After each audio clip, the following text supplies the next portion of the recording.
বিলাসিতায় জীবন পার করে দাও, তোমাদের কোনো কিছু বলা হবে না। তবু এই 18 কোটি মানুষের ভালোবাসা ছেড়ে তারা পালিয়ে যায়নি। আপনি মুসলিকা দিয়ে পালিয়ে গিয়েছেন, আমরা পালাই নাই, আপনি পালিয়েছেন। আরেকটি বিষয় বলবো, এই সাথিয়ার বুক থেকে বিভিন্ন জায়গায় ছাত্র শিবির সহ জামাত ইসলামের কাজে বাধা দেওয়া হচ্ছে। আপনাদেরকে কঠোর হুঁশিয়ার করে দিয়ে বলে দিতে চাই, আপনারা ভুলে যায়েন না 24-এ এদের হাতেই আসেছে, 24 এদের হাতেই গড়ে উঠেছে। আর কোন 26 রচিত হওয়ার আগেই আপনারা শুধরিয়ে যান। আপনারা বন্দুকের বড়াই করবেন না। ফ্যাসিবাদের অনেক সন্ত্রাসী বাহিনী ছিল, তিনিও দিল্লি পালিয়ে যেতে বাধ্য হয়েছে। আপনার হাতে এখনো ক্ষমতা আসেনি, তাই যে বিভিন্ন জায়গায় বাধা দেওয়ার চেষ্টা করছেন, কেন্দ্র দখল দেওয়ার চিন্তা করছেন, এ চিন্তা থেকে বেরিয়ে আসুন। কেন্দ্রে যাবেন আর সাধারণ আম পাবলিক বসে থাকবে, সাধারণ জনতা বসে থাকবে, সাধারণ আম পাবলিক বসে থাকবে না। আপনাদের মুখ্যম জবাব দেবে ইনশাল্লাহ। গণভোটে নায়ের পক্ষে অনেকেই চেষ্টা করছে, আমরা গণভোটকে জয় করব, দাঁড়িপাল্লাকে জয় করব। 13 তারিখের সূর্যোদয় হবে, তরুণদের সূর্যোদয় ইনশাল্লাহ। 13 তারিখের সূর্যোদয় হবে, 18 কোটি মানুষের সূর্যোদয় ইনশাল্লাহ। এই আশা ব্যক্ত রেখে আমার কথা শেষ করছি। আসসালামু আলাইকুম ওয়া রাহমাতুল্লাহ। আমরা দেখতে পাচ্ছি বিশাল একটি মিছিল নন্দনপুর ইউনিয়নের মৌলানা আলী মুর্তজা ভাইয়ের নেতৃত্বে আমাদের মাঝে যোগ দিলেন। আমরা সম্মানিত ভাইদেরকে ধন্যবাদ জানাচ্ছি। এ পর্যায়ে আমাদের মাঝে বক্তব্য পেশ করছেন শহীদ মৌলানা মতিউর রহমান নিজামীর দীর্ঘদিনের পথ চলার সাথী, দৈনিক সাপ্তাহিক সোনার বাংলার সম্মানিত এডিটর একেএম রফিকুন নবী।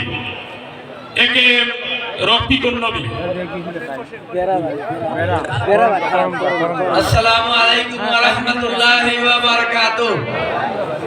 আপনারা কি ভালো আছেন? 5ই আগস্ট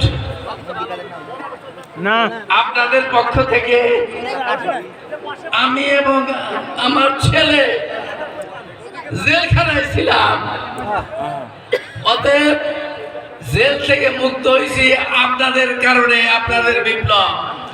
সামনে আমরা আগামী 13 তারিখে আমরা বিজয় মিছিল করতে চাই। আপনারা নিজেরা ভোট দিবেন, নিজের পরিবারকে নিয়ে ভোট দিবেন। আশেপাশের লোকরা কেউ ভোট দেওয়া বিরত থাকলে বা না থাকলে তাদেরকে ডেকে নিয়ে আসবেন। ভোট দুটো দিতে হবে, একটা দাঁড়িপাল্লা আর একটা হলো হ্যাঁ ভোট। হ্যাঁ ভোটকে জিতাইতে হবে। আল্লাহ তাআলা তৌফিক দান করুক, আমিন। আসসালামু আলাইকুম ওয়া রাহমাতুল্লাহ।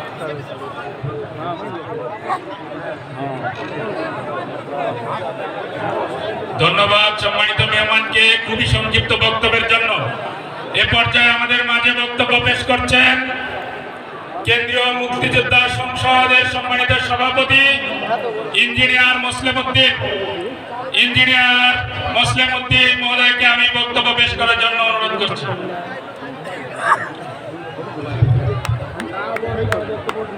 আসসালামু আলাইকুম ওয়া রাহমাতুল্লাহ। আজকের এই প্রোগ্রামের সম্মানিত সভাপতি, সম্মানিত প্রধানমন্ত্রী, সমস্ত কিছু বন্ধ হয়ে যাবে। আমার কথা জামাতের বিরুদ্ধে কেন লেগেছে? কারণ এরা জামাত যদি ক্ষমতা যায় তাহলে নির্বাচন করে পলিটিক্স করে তারা যে ব্যবসা করছে এই ব্যবসা বন্ধ হয়ে যাবে।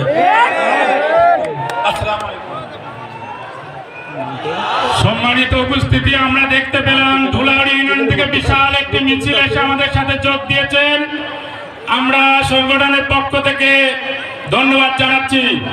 সম্মানিত উপস্থিতি, সবাই বসে পড়ুন।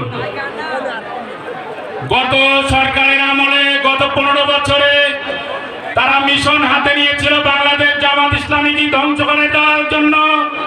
আজকের এই জনসমাবেশ প্রমাণ করে, আজকের এই জনসমুদ্র প্রমাণ করে বাংলাদেশ জামাত ইসলামে কি কি জমিয়ে রাখা সম্ভব। এ পর্যায়ে আমাদের মাঝে বক্তব্য পেশ করছেন শহীদ আমিরে জামাত মাওলানা মতিউর রহমান নিজামীর সুযোগ্য সন্তান ডাক্তার নাইমুর রহমান খালেদ, ডাক্তার নাইমুর রহমান খালেদ।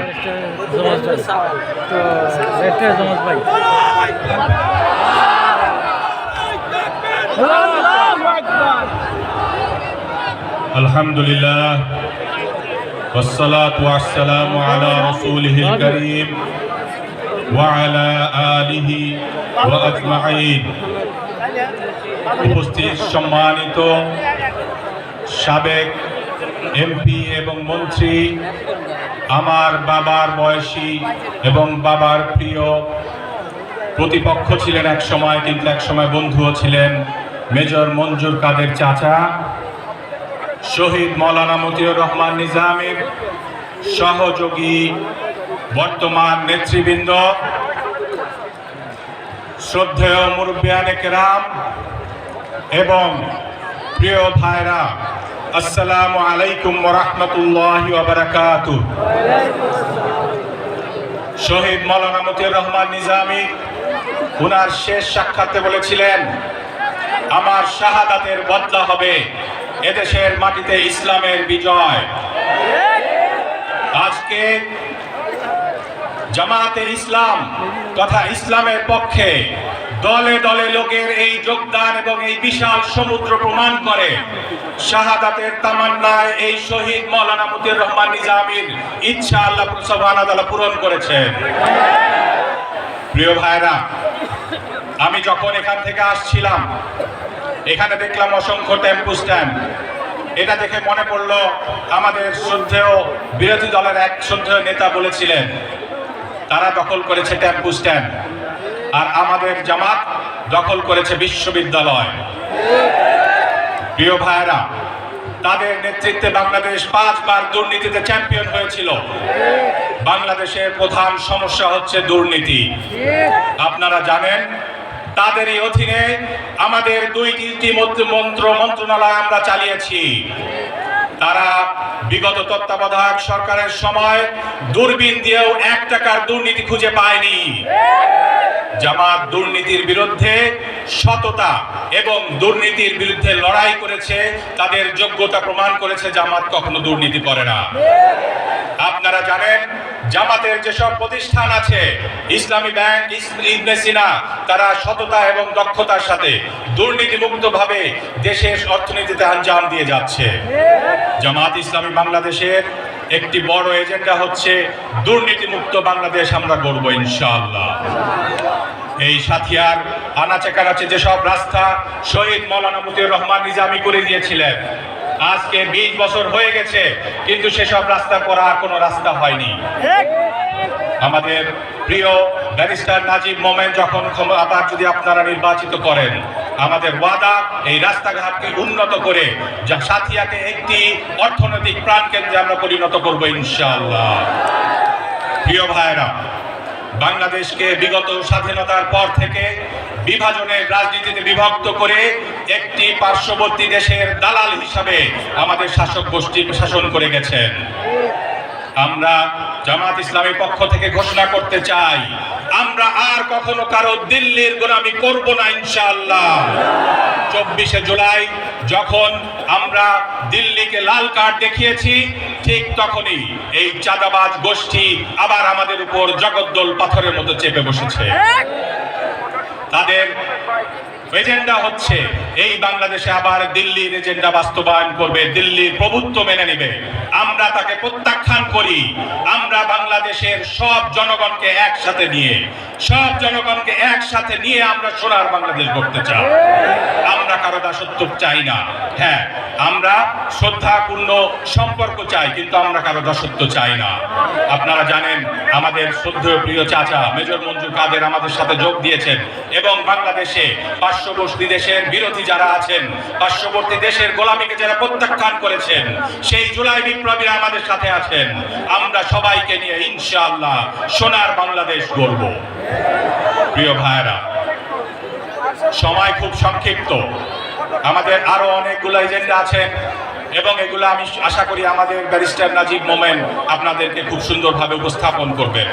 কিন্তু একটি কথা না বললেই নয়, আমার প্রিয় ভাই ব্যারিস্টার নাজিব মোমেন, আপনারা জানেন আমরা জমজ, আমরা এখানে হাটে মাঠে ঘাটে আব্বুর সাথে সকাল ছোটবেলা থেকে আমরা এসেছি। ব্যারিস্টার নাজিব মোমেনকে যখন এদেশে থাকতে দেয়া হলো না, তার আগে থেকে শুরু করি, সে যখন ব্যারিস্টারি শেষ করলো, আপনারা জানেন ব্যারিস্টার হওয়ার পরে হওয়াটা অনেক কষ্টকর, কিন্তু ব্যারিস্টার হওয়ার পরে টাকা পয়সা কামানো একটু এস্টাবলিশমেন্টের সুযোগ হয়। ব্যারিস্টার নাজিব মোমেন ব্যারিস্টারি পাশ করার সাথে সাথে বাংলাদেশে চলে এসেছিল। জানেন আপনারা সবাই যে শহীদ মৌলানা মুজিবুর রহমান নিজামীর বিরুদ্ধে যে হত্যার ষড়যন্ত্র করেছিল, বিচারিক হত্যাকাণ্ডের মাধ্যমে তার প্রতি যে অন্যায় অবিচার করা হয়েছিল, ব্যারিস্টার নাজিব মোমেন তার বিরুদ্ধে লড়েছিল। তারপরে তাকে অন্যায়ভাবে যখন দেশ থেকে বিতাড়িত করা হয়, আমি সাক্ষী, আমি যখন ওখানে ছিলাম, আমি জানি তাকে অনেকবার প্রলুব্ধ করা হয়েছে লন্ডনে এস্টাবলিশ হওয়ার জন্য। তার একটাই কথা ছিল, সে লন্ডনে থাকবে না, বাংলাদেশ তার দেশ, এই দেশ হচ্ছে একটি সম্ভাবনায় ইসলামী আন্দোলনের দেশ। সে বাংলাদেশে ফিরে আসতে বারবার উদ্গ্রীব ছিল। যখনই সে সুযোগ পেয়েছে, সেই 5ই আগস্ট বিপ্লবের পর সে সাথে সাথে বাংলাদেশে ফিরে এসেছে আপনাদের মাঝে। এই ব্যারিস্টার নাজিব মোমেন সবচেয়ে যোগ্য প্রার্থী। আপনার যদি একটি দারোয়ান আপনি নিয়োগ করেন, আপনি জানেন তার যোগ্যতা লাগে, তাকে আপনি যাচাই করেন সে সৎ কিনা, সে আপনার দোকান ব্যবসা বাণিজ্য সব ভেঙে ফেলবে কিনা, ডাকাতি করবে কিনা। সেই একটি ছোট্ট দারোয়ানের থেকে একটি কনস্টিটিউশন একটি বড় একটা আমানত। এই আমানত প্রমাণ করে, এই আমানতকে রক্ষা করার জন্য একজন সৎ এবং যোগ্য প্রার্থী হচ্ছে ব্যারিস্টার নাজিব মোমেন। সুতরাং আসুন আমরা সবাই মিলে ব্যারিস্টার নাজিব মোমেনকে জয়যুক্ত করে একটি ভবিষ্যৎ সোনার বাংলা গড়ি। ওয়া আখিরু দাওয়ানা আলহামদুলিল্লাহি রাব্বিল আলামিন। আসসালামু আলাইকুম ওয়া রাহমাতুল্লাহি ওয়া বারাকাতুহু। সম্মানিত জনতা, আমরা দেখতে পাচ্ছি আমাদের মাঝে আজকের প্রোগ্রামের সম্মানিত প্রধান মেহমান বাংলাদেশ জামাত ইসলামীর নায়েবে আমির অধ্যাপক মুজিবুর রহমান সাহেব চলে এসেছেন। আমাদের সাথে উপজেলার পক্ষ থেকে প্রধান মেহমানকে ধন্যবাদ জানাচ্ছি। নারায়ে তাকবীর, নারায়ে তাকবীর, বাংলাদেশ জামাত ইসলামী মুজিব ভাইয়ের আগমন, শুভেচ্ছা স্বাগতম। সাথিয়াবাসীর পক্ষ থেকে, নাজিব মোমেনের পক্ষ থেকে নারায়ে তাকবীর, মুজিব ভাইয়ের আগমন, শুভেচ্ছা স্বাগতম। এই সাথিয়াবাসীর কোনো প্রতীক আছে? ব্যারিস্টার মোমেনের কোনো প্রতীক আছে? সেই প্রতীক চালিয়ে দাও, বুঝিয়ে দাও। চারিদিকে একই সুরে 12 তারিখ সারাদিন তারিখ পাল্লাই ভোট দিন। নারায়ে তাকবীর।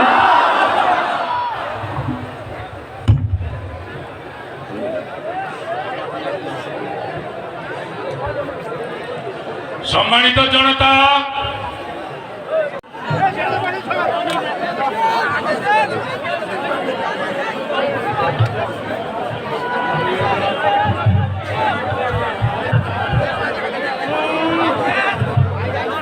إن الحمد لله والصلاة والسلام على رسول الله وعلى آله وأصحابه أجمعين। বাংলাদেশ জামাত ইসলামী সাথিয়া নির্বাচনী আসনের নির্বাচনী জনসভার সম্মানিত সভাপতি, উপস্থিত অতিথিবৃন্দ এবং আজকের প্রধান আকর্ষণ ব্যারিস্টার মোমেন, সাধারণত ব্যারিস্টার মোমেন বলেই ডাকি, আমার প্রিয় ভাতিজা, তার নির্বাচনের জন্য আজকের এই জনসভায় উপস্থিত সম্মিলিত। আজাদি না গোলামি? আজাদি। সেই আজাদিকে পুনঃপ্রতিষ্ঠার জন্য আমাদেরকে সংগ্রাম করতে হবে। আর একটি কথা হলো, এই গোটা দুনিয়া কার? যদি বলেন কার? যা কিছু দেখছি সব কিছু কার? আপনারা কার? বাংলাদেশ কার? বাংলাদেশে আইন চলবে কার? বর্তমানে আইন চলছে কার? কেন মানুষের আইন চলবে? মানুষের আইন ভুলে ভরা। একবার জাতীয়তাবাদ, একবার ধর্মনিরপেক্ষতাবাদ, মানুষের তৈরি মতবাদ দিয়ে দেশ শাসিত হলে মানুষের জীবনে সুখ শান্তি আসতে পারে না। প্রমাণিত হয়েছে যুগে যুগে যখন ইসলাম কায়েম হয়েছে, নবী রাসূলগণ যখন ইসলাম কায়েম করেছেন, যখনই যেখানে ইসলাম প্রতিষ্ঠা হয়েছে সেখানেই শান্তি প্রতিষ্ঠা হয়েছে, অশান্তি দূরীভূত হয়েছে। কথা ঠিক কিনা বলে? বাংলাদেশে যে অশান্তি ছিল, যে জুলুম অত্যাচার নির্যাতন ছিল, ইসলামী ছাত্র শিবির সহ ছাত্র জনতা ঐক্যবদ্ধ হয়ে জুলাই বিপ্লবের মাধ্যমে তাদেরকে পরাজিত করে দেশ থেকে তাড়িয়ে দিয়েছে। আল্লাহ তাআলার মেহেরবানি, বলেন আলহামদুলিল্লাহ। জালেম পালিয়েছে কিন্তু জুলুম কি পালিয়েছে? জুলুম এখন আছে। অতএব আগামী নির্বাচনের মাধ্যমে যারা এদেশে জুলুম করতে পারে তাদেরকে সরিয়ে দিয়ে সত্যিকার অর্থে এদেশে একটা আদর্শিক বিপ্লব ঘটাতে হবে। বাংলাদেশ জামাত ইসলামীর সংগ্রামী আমির ডক্টর শফিকুর রহমান স্পষ্টভাবে বলেছেন, যদি কোরআনের আইনে দেশে চালু হয়, আদর্শিক বিপ্লব যদি সফল হয়, বাংলাদেশ পৃথিবীর বুকে একটি শ্রেষ্ঠ উন্নত মানবিক বাংলাদেশে পরিণত হবে ইনশাআল্লাহ। আপনাকে সেই মানবিক বাংলাদেশ তৈরি করতে রাজি আছেন? তাহলে এখন থেকে বাংলাদেশের টেকনাফ থেকে তেঁতুলিয়া পর্যন্ত যেখানেই 11 দলীয় যে প্রতীক আছে, এই প্রতীককে ভোট দিলেই বাংলাদেশ জামাত ইসলামের যে আদর্শ সেটাই বাস্তবায়িত হবে ইনশাআল্লাহ। সম্মানিত ভাই এবং বোনেরা, আমি কথা শেষ করতে চাই। 5 মিনিট আছে, আপনারা ওযু করবেন, নামাজে যাবেন। আমার কথাটা শেষ করার আগে বলতে চাচ্ছি, বাংলাদেশে আওয়ামী লীগ এসেছিল 6 বার, বিএনপি এসেছিল 4 বার, জাতীয় পার্টি এসেছিল 2 বার, 12 বার সংসদে তারা এসেছিল। বাংলাদেশের মুসলমানদের কল্যাণে কোরআনের শাসন প্রতিষ্ঠা হওয়া দরকার ছিল, কিন্তু এই 3টি সরকার বারবার সংসদে এসেছে, কিন্তু কোরআনের একটি আইনও কি তারা চালু করতে পেরেছে? চালু করে নাই। অতএব আলহামদুলিল্লাহ রাব্বিল আলামিন والصلاة والسلام على رسوله الكريم نبينا محمد وعلى آله وصحبه أجمعين। প্রিয় সাথীবাসী, উপস্থিত বাংলাদেশ জামাত ইসলামের সম্মানিত নায়েব আমির, আমার শহীদ পিতা মাওলানা মতিউর রহমান নিজামীর দীর্ঘদিনের পথ চলার সাথী, তার ইতিকাফের সাথী অধ্যাপক মুজিবুর রহমান উপস্থিত আছেন। আমার শহীদ পিতা মাওলানা মতিউর রহমান নিজামীর অনেক দিনের কলিগ, সংসদের কলিগ, সাবেক প্রতিমন্ত্রী এবং সংসদ সদস্য মেজর অবসরপ্রাপ্ত মঞ্জুর কাদের আঙ্কেল, উপস্থিত অন্যান্য নেতৃবৃন্দ, আসসালামু আলাইকুম ওয়া রাহমাতুল্লাহি ওয়া বারাকাতুহু। আমার বক্তব্যের শুরুতে মহান রব্বুল আলামিনের শুকরিয়া আদায় করছি, যার অপার মেহেরবানিতে আজকে মাগরিবের নামাজের আগে আমরা পবিত্র শুক্রবার দিনে এখানে একত্রিত হতে পেরেছি, আলহামদুলিল্লাহ। অতঃপর দরুদ ও সালাম পেশ করছি মানবতার মুক্তির মহান দূত হযরত মুহাম্মদ সাল্লাল্লাহু আলাইহি ওয়াসাল্লামের প্রতি। প্রাণপ্রিয় ছাত্র জনতা, আপনাদের কাছে আমি একটি নিবেদনই করতে চাই। এখানে যখন লক্ষ জনতার সামনে দণ্ডায়মান হয়েছি, তখন আমার মনে পড়েছে সেই শৈশবের নির্বাচনী জনসভাগুলোর কথা। আমার শহীদ পিতা মাওলানা মতিউর রহমান নিজামীর সাথে এই মাঠে অনেক জনসভা করেছি। আজকে যদি তিনি জীবিত থাকতেন, দাঁড়িপাল্লার কান্ডারি হতেন শহীদ মাওলানা মতিউর রহমান নিজামী। তিনি আজকে যদি বাংলাদেশ জামাত ইসলামী বিজয়ী হতো, তাহলে তিনি হতেন বাংলাদেশের প্রধানমন্ত্রী। এই ভারতীয় আধিপত্যবাদী শক্তি তিনি যে 2টি মন্ত্রণালয় চালিয়েছেন যোগ্যতার সাথে, সততার সাথে, দক্ষতার সাথে, তখন তারা ভীত হয়ে বাংলাদেশ একটি সৎ এবং যোগ্য প্রাইম মিনিস্টার পাবে, প্রধানমন্ত্রী পাবে, নেতা পাবে, এই ভয়ে ভীত হয়ে শহীদ মাওলানা মতিউর রহমান নিজামীকে হত্যা করা হয়েছে। তারা শহীদ মাওলানা মতিউর রহমান নিজামীকে হত্যা করতে পারেন, কিন্তু তার আদর্শকে তারা হত্যা করতে পারবে না ইনশাআল্লাহ। আর আদর্শ সাথিয়াবাসীর মনের বুকুরে অবশ্যই জীবিত থাকবে ইনশাআল্লাহ। এর প্রমাণ সাথিয়াবাসী আগামী 12 তারিখে দিবে ইনশাআল্লাহ। শহীদ মওলানা মতিউর রহমান নিজামী সহ আল্লামা দেলোয়ার হোসেন সাঈদী সহ ভারতীয় আধিপত্যবাদ বিরোধী সকল দেশের সূর্য সন্তানদেরকে যারা হত্যা করেছে, যারা হত্যা করেছে তাদেরকে দাঁত ভাঙা জবাব দিতে শহীদ মওলানা মতিউর রহমান নিজামীর প্রতীক, আল্লামা দেলোয়ার হোসেন সাঈদীর প্রতীক, সেই ন্যায়ের প্রতীক, ইনসাফের প্রতীক দাঁড়িপাল্লাকে বিপুল ভোটে বিজয়ী করে সাথিয়াবাসী দেখিয়ে দিবে শহীদ মওলানা মতিউর রহমান নিজামী তার আদর্শকে সেই ফ্যাসিবাদী আধিপত্যবাদী শক্তি হত্যা করতে পারেনি। আমি আপনাদের কাছে দোয়া চাই। আমি জানি শহীদ মওলানা মতিউর রহমান নিজামী যত তার যোগ্যতা ছিল তার তুলনায় আমি কিছুই নয়। আপনাদের কাছে দোয়া চাই তার যে সততা এবং যোগ্যতা ছিল সেই সুনাম অক্ষুণ্ণ রেখে আমি যেন আপনাদের পাশে দাঁড়াতে পারি, আপনাদের ভাই হিসাবে, আপনাদের সন্তান হিসাবে, আপনাদের ভাইয়ের সন্তান হিসাবে, এতিম সন্তান হিসাবে আপনাদের খেদমত যেন করতে পারি। এর মাধ্যমে আমার পিতার প্রতি যে আমার যেই দায়িত্বটা ছিল সেই দায়িত্বটা যেন আমি পালন করতে পারি, আপনাদের খেদমত করার মাধ্যমে আল্লাহর সন্তুষ্টি অর্জন করতে পারি, এই দোয়া কামনা করে আপনাদের জন্য প্রাণ ভরে দোয়া করে আল্লাহ যেন আমাদেরকে ফ্যাসিবাদ মুক্ত করেন, চাঁদাবাজ মুক্ত করেন, সন্ত্রাসী কবলিত যারা আছেন তাদের শাসন থেকে তাদের দুঃশাসন থেকে আমাদেরকে যেন মুক্ত রাখেন, এই দোয়া করে আমার বক্তব্য শেষ করছি। ওয়া আখিরু দাওয়ানা আলহামদুলিল্লাহি রাব্বিল আলামিন।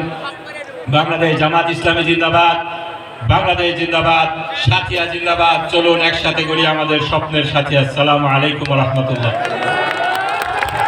সংগ্রামী জনতা, শহীদ আমিরে জামাত মওলানা মতিউর রহমান নিজামীর জানাজা আমরা পড়তে পারি নাই, বাধা প্রদান করা হয়েছে। এই তাওহীদি জনতা 12 তারিখের নির্বাচনের ব্যালট বিপ্লবের মাধ্যমে বাংলাদেশ জামাত ইসলামীর আমিরের হত্যার প্রতিবাদ করবে এবং বদলা নেবে ইনশাআল্লাহ। এ পর্যায়ে আমাদের মাঝে বক্তব্য পেশ করছেন গণপ্রজাতন্ত্রী বাংলাদেশ সরকারের সাবেক পানি সম্পদ প্রতিমন্ত্রী, সাথিয়া বেড়ার গণমানুষের নেতা, জননেতা মেজর অবসরপ্রাপ্ত মঞ্জুর কাদের, জননেতা মেজর অবসরপ্রাপ্ত মঞ্জুর কাদের।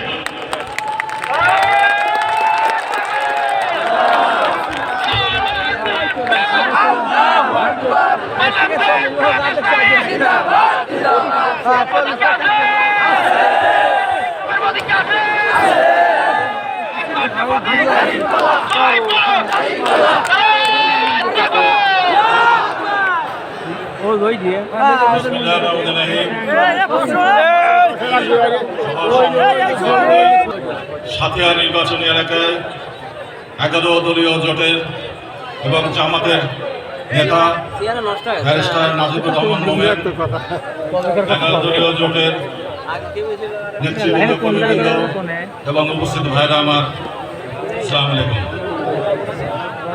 আজ থেকে 20 বছর আগে দেখেছেন। আপনারা পেছন থেকে শুনতে পান, একদম পেছনে।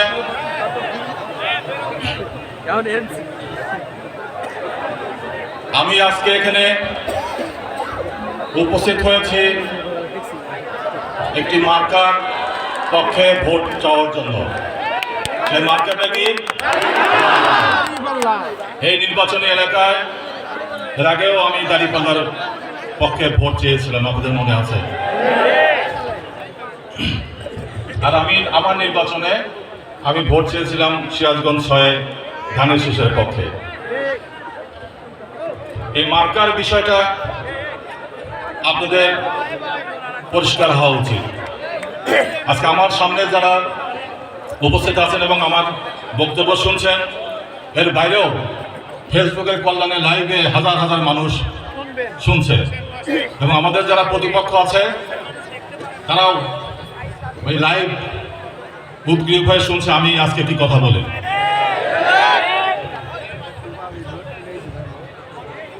মার্কা কোনো স্থায়ী বিষয় নয় বাংলাদেশের রাজনীতিতে। জাতির সমস্যার মোকাবেলা করার জন্য বিভিন্ন সময়ে বিভিন্ন মার্কায় নির্বাচন করতে হয়েছে। 1952 সনে আমার চাচা আব্দুল মতিন 144 দ্বারা ভেঙেছিলেন ঢাকা বিশ্ববিদ্যালয়ের ছাত্রনেতা হিসেবে। সেই থেকে সূত্রপাত বাংলাদেশের স্বাধিকারের আন্দোলনে।